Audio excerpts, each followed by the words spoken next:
रामकृष्ण हरी सर्वांना. गाता रामकृष्ण हरी. आज काय एकादशी. आज माझा उपवास आहे.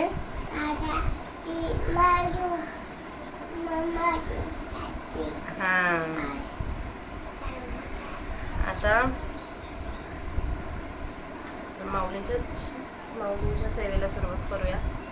आज आहे भागवत एकादशी, आषाढी एकादशीच्या आधीची एकादशी.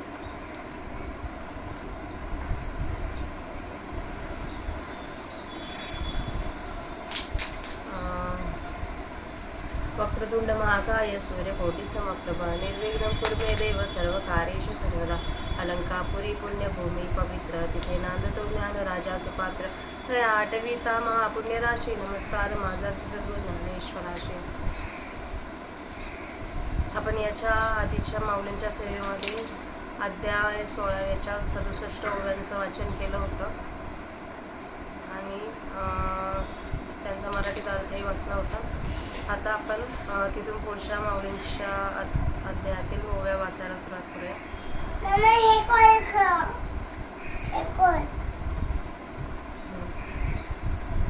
श्री भगवान उवाच. अभयं सत्त्वसंशुद्धि ज्ञानयोग व्यवस्थिताः ज्ञानंदमच्च यज्ञच्च स्वादायस्तपयार्जवम्. आता तयाची दैवगुणा माझी दुरेचा बैसना. बैसे तया करणा अभय ऐसे तरी न घालुनी महापुरी. न घेपे बुडन याची शियारी का रोगुन गणिजे घरी पथ्याची या.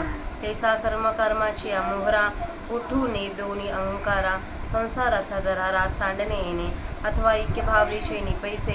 दुजे मानुनी आत्मा ऐसे भय वार्ता देशे दडवणेचे. पाणी बुडवू ये मिठाते तव मिठची पाणी आते. तेवी आपण झालेने अद्वैते नाशे भय. अगा अभय हे नेनावे बोली जेते हे जाणावे. सम्यक ज्ञानाचे आघवे धावणे हे. आता सर्वशुद्धी जे म्हणजे ते ऐसा छिंडे जाणीजे तरी जळे न विजे राखोडी जैसी. का पांडिवा वळणी न मागे अंशे तुटी सांडुनी मागे. माझी अतिसूक्ष्म अंगे चंद्रू जैसा राहे. नातरी वार्षिया सांडली ग्रीष्मे नाही मांडली. माझी निज रूपे निवडली गंगा जैसी. तैसी संकल्प विकल्पाची ओढी सांडुनी रजतमाची कावडी. भोगिता निज धर्माची आवडी बुद्धी उरे.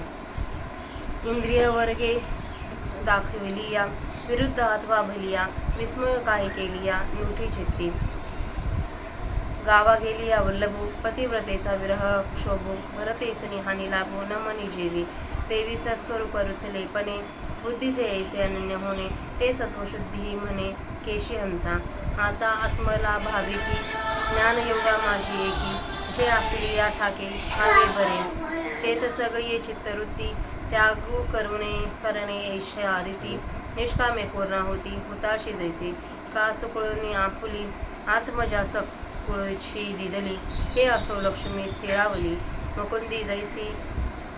तैसे निविखलेपण जे योग ज्ञानीच या वृत्ती कहोने.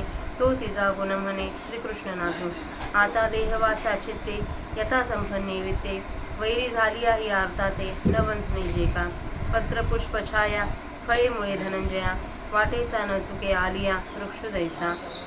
तैसे मनोनी धनवरी विद्यमाने आल्या अवसरी. श्रांताची मनोहारी उपयोगा जाणे तया नाव जान दान. जे मोक्ष निधानाचे अंजन हे असो एक चिन्ह दमाचे दे. तरी विषेंद्रिय मिळणी करुणी घापे वितुटणी. ते जैसे तोडीजे खड्डपाणी पारकेया. तैसा विषय जातांचा वारा वाजो निधी इंद्रिय द्वारा. ये बांधोनी प्रत्याहारा. हाती ओपी आंतुला चित्ताचे अंगवरी. सांडोनी प्रवृत्ती पळे परबाहेरी. आगी सुईचे दाई द्वारी वैराग्याची. श्वासोश्वासाहुनी बहुवसे. व्रत आचरे खरपुसे. ओसंती रात्रंदिवसे नारा नको जया. पै दमो ऐसे म्हणिपे तो हा जान स्वरूपे. यागा तुही संक्षेपे सांगो एक. तरी ब्राह्मण करुणी दुरे स्त्रियाधिक पैल मेरे. माझारी अधिकारे आपुलालेनी. जया जे सर्वोत्तम भजनीय देवता धर्म. ते देणे यथागम विधी येजिने. तैसा द्विज षटकर्मे तरी शूद्रतया ते नमस्कारी ही धोईसी ही सरोवरे निपजे यागो तेसे अधिकार पर्यालोचे हे यज्ञ करणे सर्वांचे परिविष फळाशेचे न घापे माझे आणि मी करता आहे स्वभाव नेदिजे देहाचे निद्वारे जाओ ना वेदात नेसी तरी ठाव होईजे स्वयं अर्जुना एवं संज्ञ सर्वत्र जान यज्ञ कैवल्य मार्गीचा अभिज्ञ सांगाती हा आता चेडवे भूमी हानिजे हे नव्हे तो हाता हानिजे ही शेती बी विकरुजे परिपिकी लक्ष ना तरी ठेवली देखावया आदरकीचे दिविया का शास्त्रा फळे यावया सिंपीजे मळ हे भाऊ असो आरिसा आपण पे देखावया जैसा पुढत पुढती भवसा मोठे प्रती तैसा प्रतिपाद्य जो ईश्वरी तो होवाया लागी गोचरू श्रुतीचा निरंतर अभ्यास करणे ते द्विजासी च ब्रह्मसूत्र एरा स्तोत्र का नाम मंत्र आवर्तने पवित्र पावया तत्व पार्थागा स्वाध्यायो बोलीजे तो हा म्हणे देव आता तप शब्दाभि प्राभो ऐक सांगो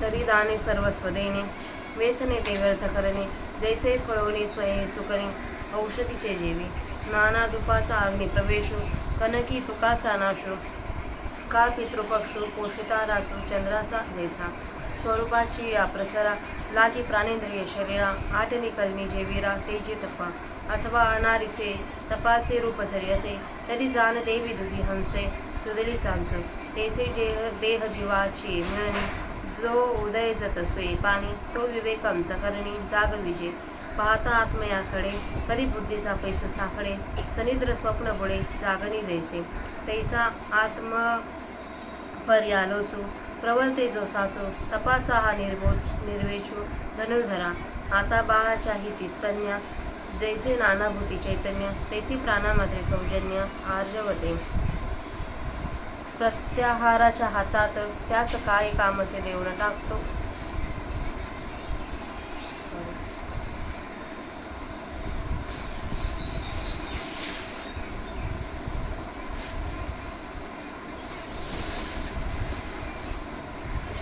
आर्जवते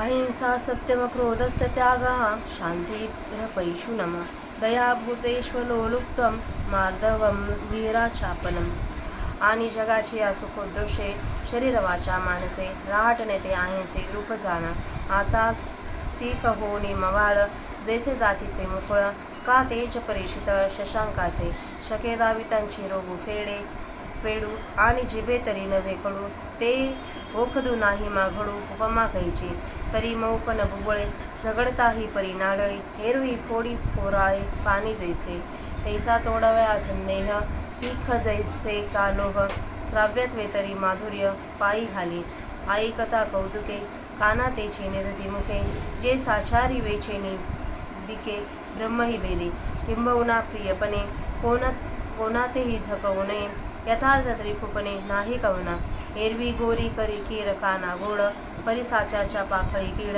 आगीचे करणे उघड परी जळवते साच कानी लागता मोहर अर्थे विभांडी जिव्हार ते वासा नवे सुंदर लावचिया परिहती कोकोनी सेवा सोप लाल निमऊ जैसे पुष्प ते मातेचे स्वरूप जैसे कावण्य तैसे श्रवण सुख चातुर परिणमौनी साचार बोलणे जे अभिकार ते सत्य येते आता खाली ताई पाणी जैसे पाशानी न निघे आणि का मंथली आलोनी काळजी नेली त्वचा पाये शिरी आली आहे फेळे न खरी वसंती अंबरी न होती पुष्पे नाना रंबीचे नेही रूपे शुकी नुटी जेही कंदर्पे का भस्मीवनी न उद्दीपे कृतेही जेवी देवीचे कृमारू क्रोधे भरे तैसिया मंत्राची बीजाक्षरे तिये निमित्तेही अपारे मिनलिया परिधाता ही अपाया पडता नुटी गताळी बंडुसुता तैसी नुपजे उपजविता क्रोधार्मिगा अक्रोधत्व हेसे नावते देशे दशे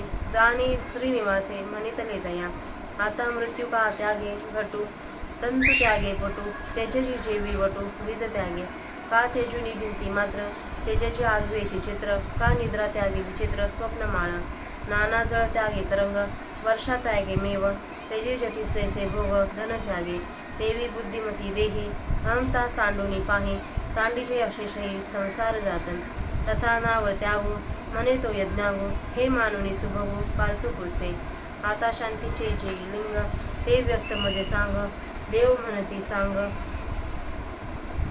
अवधान देई करी घेऊनी नेयाते ज्ञाता ज्ञानही माखवते हारपे निरुते ते शांती पैगा जैसा प्रळयांचा बुलसा उघडू बुडवूनी विश्वाचा पवाडू होय आपण पे निवडू आपण पाचे मग हो गसेंदू हा नुरेचे व्यवहार भेदू परी अजय लख्याचा बोधू तोही कवना ऐसी नेहा देता मिठी ज्ञातृत्व ही पडे पोटी मग उरे तेची किरडी शांतीचे रूप आता कदर्तवीत व्याधी बळी करण्याची आधी आप परू न शोधी सद्वैव जैसा का चिखली रुतली गाय धड भाकट न पाहे जो तियेची आगलानी होय काला भुला नाना बुडतया ते सकरणू न पुसे अंत्यजुखी ब्राह्मणू काढून राखे प्राणी हेची जाणे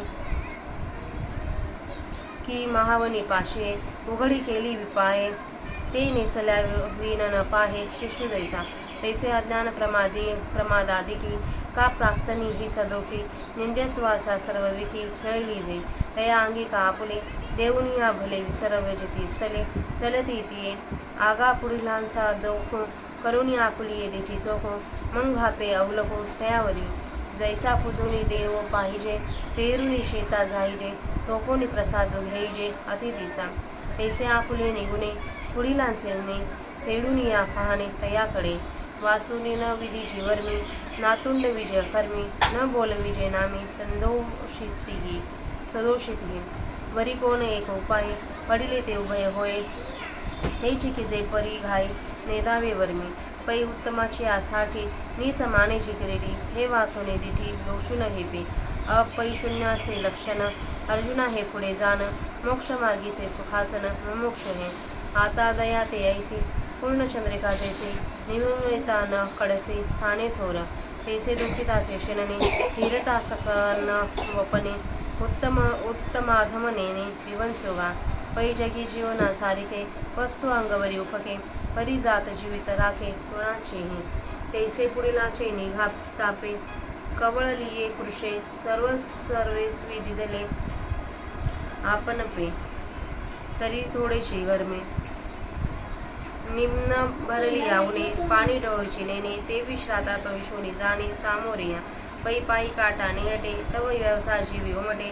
तैसा पोळे संकटे पुढीलाचेनी का पाव शीतळता लाहे की ते डोळ्याशी लागे होय तैसा परसुख जाय सुखावतो किंबहुना तृषिता लागे पाणी आरा येले असे जगी तैसे दुःखितांचे सेलभागी जिने तयासे तो पुरुष वीर राया मूर्तिमंत जान दया मी उदय जती सतया दुनिया लाभे आता सूर्याचे जीवे अनुसरलिया राजवे परी दे तो न शिवे सौरभ्य जैसे का वसंताची आवाहनी आलिया वनश्रीची अक्षणी ते न करुतीची घेणी निघालातो हे असो महासिद्धीसी लक्ष्मी आलिया पाशी परी महाविष्णू जैसी गणेशी नाथे तैसी एकीचे का स्वर्गीचे भोग पायिका झाली आईचे परिभोगावे हे नरुचे मना माझी भव्य काय कौतिकी जीवे नो हे विषयाभिलाखी लुप्तव दशा ठाऊकी जाणते हे आता माशिया जैसे मोहळ जलचराचे वेजळ का पक्षी अंतराळ मोकळे हे ना तरी बाळकोद्देशे मातेचे स्नेह जैसे का वसंतीचा स्पर्श मऊ मलया निळू डोळ्या प्रियाची भेटी का पिलिया कुर्मीची देठी तैसी होत मात्रे रहाटी मवाळते स्पर्शे अति मृदू मुखी घेता सुस्वादू रानाचे सुगंध उजळा अंगी तो आवडे तेवढा घेता भलते या विरुद्धा जरी न होता तरी उपमे येता कापुरकी परी महाभूते पोटी वाहे तेवेचे परमाणू माझी सामाय या विश्वानुसार होय गगन दिसे काय सांगो ऐसे जिने जे जगाचे ने जीवे प्राणी तया नाव म्हणे माधव मी आता पराजये राजा जैसा कदरती जे लाजा का मानिया निस्तेजा निकृष्टास्तवा नाना चांडाळ मंदिराशी अवसटे आलिया संन्याशी मग लाज होय जैसे उत्तमातया क्षत्रियारणे पळवणे जाणे, ते कोण साहे लाजिरवाणे, का वैंधवे पाचारणे, महासती येते. रूपसा उदयले कृष्ट, संभाविता कोटीचे बोट, तया लाजा प्राणसकट, होय जैसे तैसे औट हातपणे, जे शव होणे जिने, उपजो मरणे नावा नावा, तिये गर्भ मेदू मुसे, रक्तमूत्र रसे, मोतीव होऊनी असे ते लाजिरवाणे, हे बहु असो देहपाने, नावा रूपासी येणे, नाही लाजिरवाणे पाहुणे, ऐसेसिया अवकळा, घेपे शरीराचा कंटाळा, ते लाज पै निर्मळा, निसुगा गोडा, आता सूत्रतंतू तुटलिया, चेष्टाची ठाके साय खडिया, ऐसे प्राण जये कर्मेंद्रिया, खुंटे गती, की मावळलिया दिन करू, सरे किरणांचा पसारू, तैसे मनुजय प्रचारू, बुद्धींद्रियांचा, एवं मनपवन नियमे, होती दाही इंद्रिय क्षमे, ते अचापल्य वर्मे, येणे होय. इथे आपल्या 185 ओव्या वाचून झाल्या आहेत स्वामींच्या. आता त्यांचं मराठी अर्थ बघूया.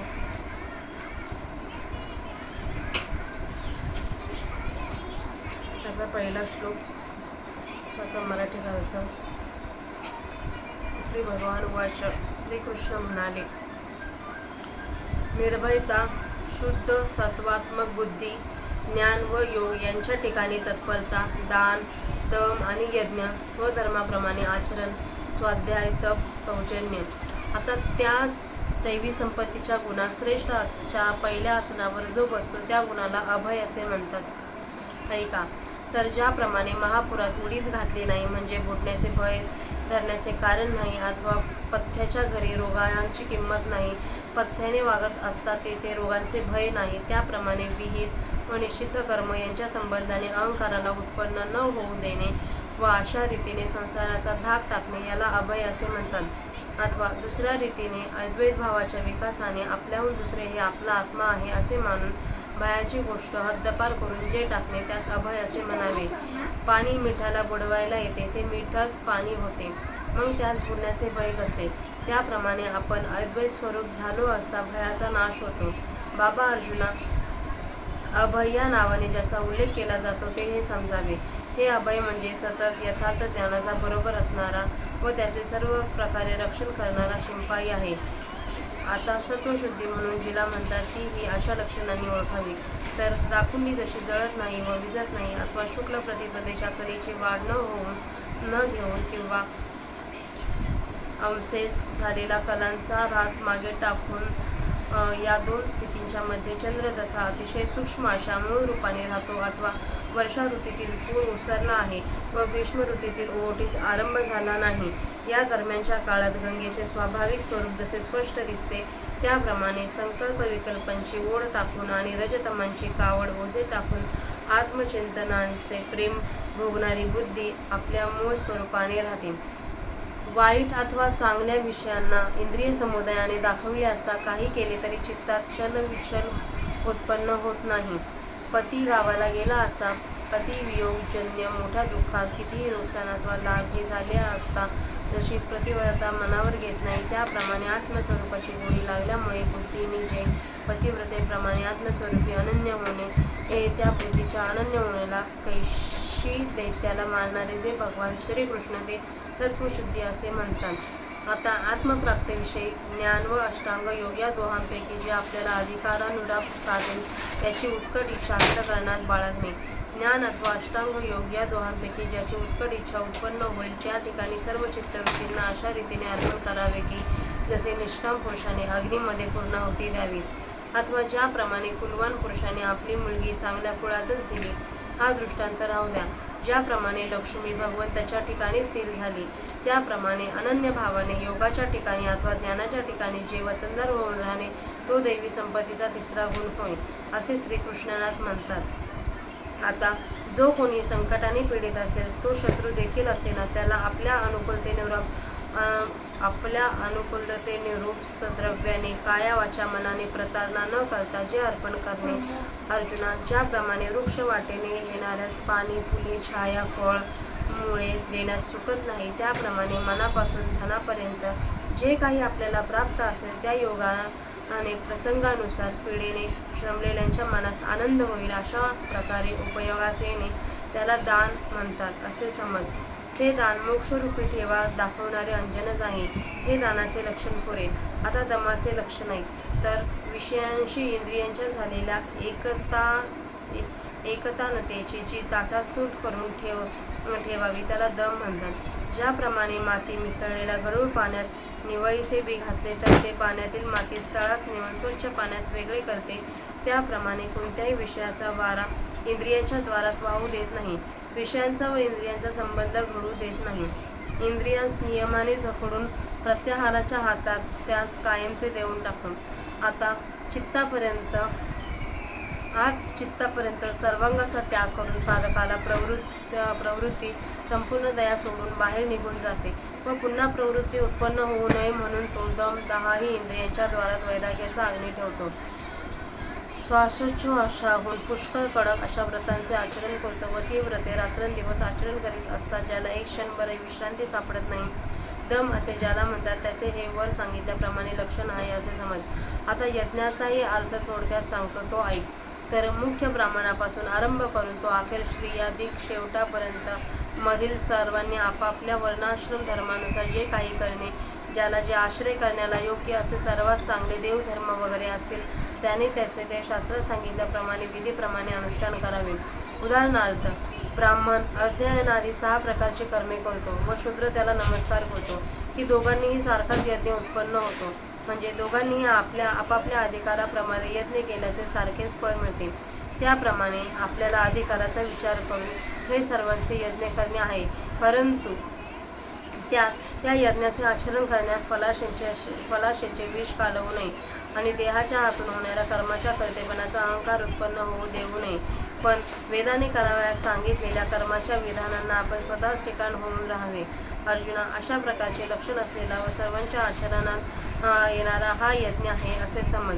हा यज्ञ म्हणजे मोक्षाच्या वाटेवरील माहितीगार वाटाड्या आहेत. आता चेंडू जमिनीवर आपटवायचा, तो चेंडूने जमिनीला मारण्याकरिता नव्हे तर चेंडूला उशी येऊन तो आपल्या हातात यावा म्हणून.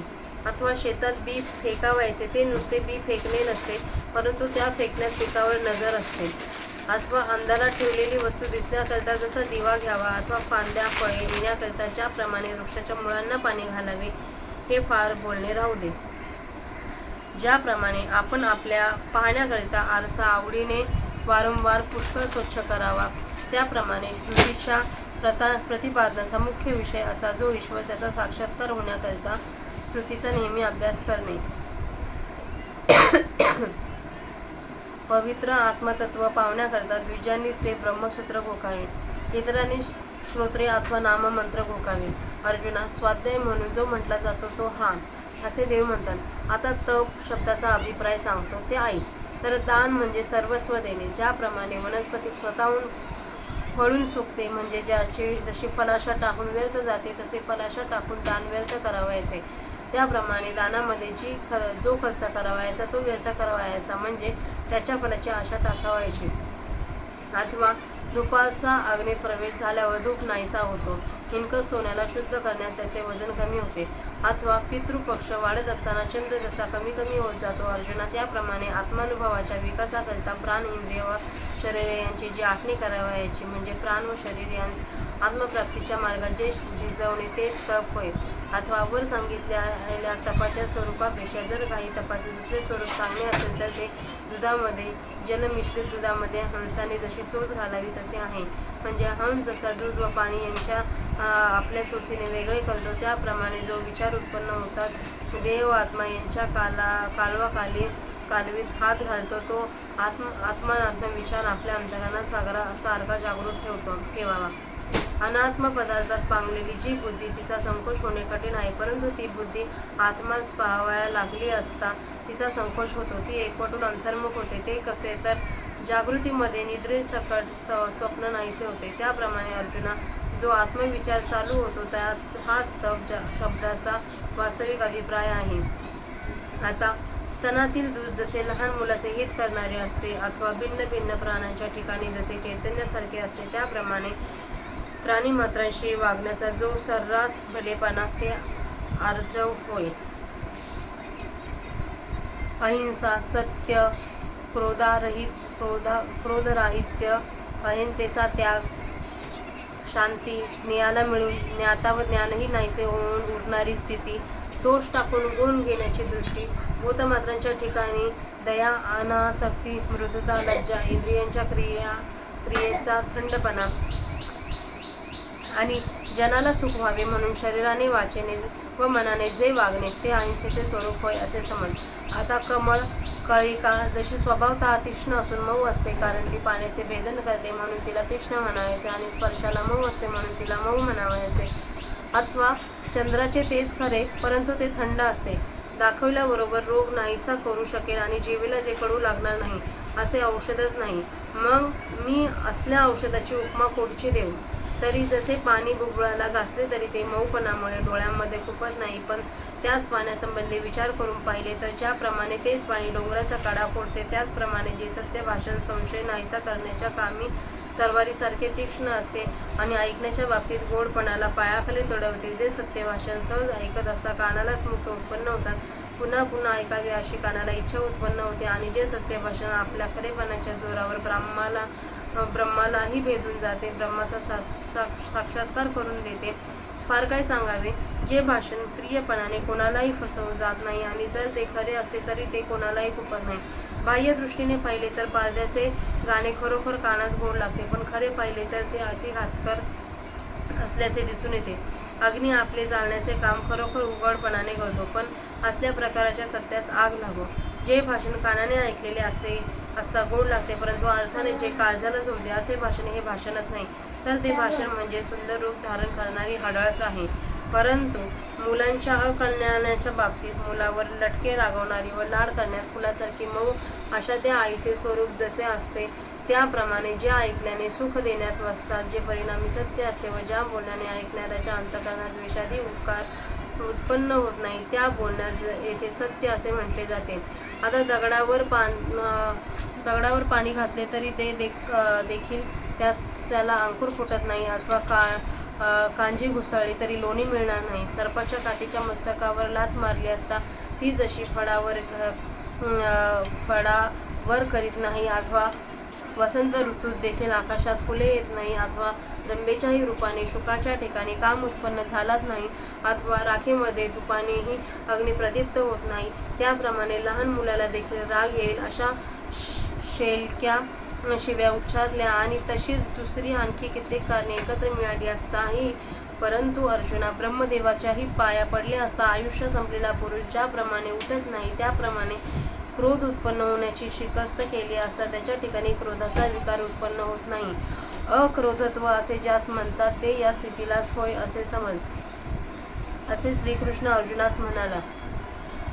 आता मातीचा त्याग केला असता जसा घटाला सकारण त्याग होतो, व सुताचा त्याग केला असता वस्त्राचा त्याग होतो, अथवा वडाच्या बीजाचा त्याग केला असता जसा वडाच्या झाडाचा त्याग होतो, अथवा ज्याप्रमाणे सर्व भिंतींचा नाश केला असता त्या भिंतीवरील सर्व चित्रांचा त्याग होतो, अथवा झोपेचा त्याग केला असता नाना प्रकारच्या स्वप्नांच्या समुदायाचा त्याग होतो, अथवा जलाचा त्याग केला असता जसा लाटांचा त्याग होतो, अथवा वर्षा ऋतूचा त्याग केला असता जसा मेघांचा त्याग होतो, अथवा द्रव्याचा त्याग केला असता जसा भोग्यांचा जसा त्याग होतो. अर्जुना, पहा, त्याप्रमाणे बुद्धिमान पुरुष देहाच्या ठिकाणी असलेल्या अहंतेचा त्याग करून संपूर्ण संसार मात्राच्या कारणासह त्याग करतात, त्याला त्याग असे नाव आहे, असे यज्ञ स्वरूप श्रीकृष्ण म्हणाले. त्या दैववान अर्जुनाला हे श्रीकृष्णाचे सांगणे पटून तो विचारू लागला. अर्जुन म्हणाला, आता महाराज, मला शांतीचे लक्षण स्पष्ट सांगा. तेव्हा देव म्हणाले, चांगले लक्ष देऊन ऐक अर्जुना. तर नेयाला जाणावयाच्या विषयाला घेऊन बात करून मागून ज्ञाता म्हणजे जाणणारा व ज्ञान देखील खरोखर तेथे नाहीसे होते ती शांती होय. ज्याप्रमाणे प्रलय काळाच्या पाण्याचा लोट विश्वाचा पसारा बुडवून आपल्या ठिकाणी घनदाट भरून असतो, मग नद्यांचे उगम प्रवाह समुद्र हा भेदाचा व्यवहारच उरत नाही. इतकेच नाही, परंतु उदकाच्या एकसरतेचा तो तरी कोणाला होतो, त्याप्रमाणे ज्ञेयाचा लय झाल्यावर ज्ञातेपणाचाही लय होतो. मग अर्जुना, ज्ञेय व ज्ञाता गेल्यावर जे काही राहते ते शांतीचे स्वरूप होय. आता रोग नाहीसा करून रोग्याला पुष्ट करण्याच्या काळजीत जसा चांगला वैद्य व आपले व परके असा भेदच करत नाही, अथवा गाळात फसलेली गाय दृष्टीस पडल्यावर ती दूध देणारी आहे किंवा नाही हे न पाहता तिची दीनवाणी स्थिती पाहून त्या योगाने जो कासावीस होतो, अथवा दयावान पुरुष बुडणाऱ्या मनुष्याला तू ब्राह्मण आहेस की चांडाळ आहेस हे विचारित नाही, तर तो त्याला पाण्याबाहेर काढून त्याचे प्राण वाचवणे एवढेच जाणतो. मोठ्या अरण्यात एखाद्या पापी मनुष्याने एखाद्या स्त्रीला अकस्मात उघडी केली असता तिला वस्त्र नेसवल्यापासून जसा सभ्य गृहस्थ तिला पाहत नाही, त्याप्रमाणे अज्ञान, उन्मत्तपणा वगैरेमुळे अथवा वाईट नशिबामुळेही निंदेपणाच्या सर्व बाबतीत जे जखडलेले आहेत त्यास आपल्या अंगचे गुण देऊन त्यांना डाचत असणारी शल्ये विसरावयास लावतात.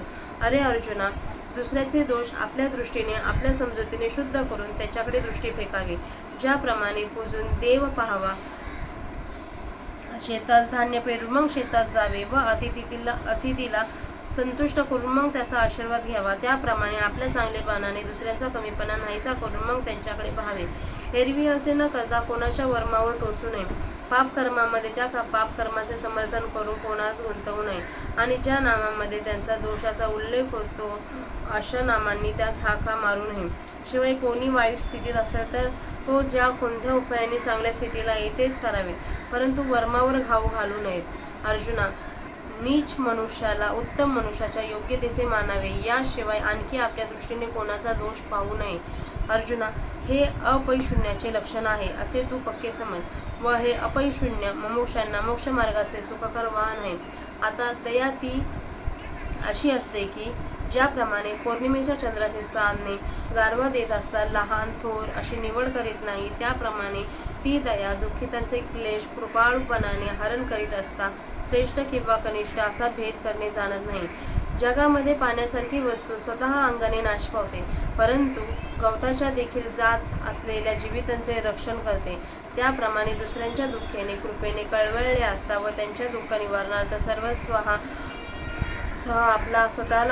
आपल्या स्वतःला अर्पण केले तरी देखील वाहत असलेले पाणी खड्डा अपुरा भरला तर पुढे सरकायचे जाणतच नाही, त्याप्रमाणे पुढे आलेल्या दुःखिताला संतुष्ट करून मग ज्याचे पुढे जाणे होते पायात काटा शिरतो व त्याच क्षणी ती दुःख अंतःकरणात प्रकट होते. त्याप्रमाणे दुसऱ्याच्या दुःखाने जो पोळला जातो अथवा पायाला थंडावा मिळतो तो गोळ्यांच्या उपयोगास येतो, त्याप्रमाणे जो दुसऱ्याच्या सुखाने सुखी होत असतो. फार काय सांगावे, तहानल्याकरिता जसे जगात पाणी राहिले आहे, त्याप्रमाणे अत्यंत दुःखितांच्या दुःख निवारणार्थ ज्यांचे आयुष्य खर्च होते, हे वीरांच्या अर्जुना, तो पुरुष दयेची प्रत्यक्ष मूर्ती आहे असे समज.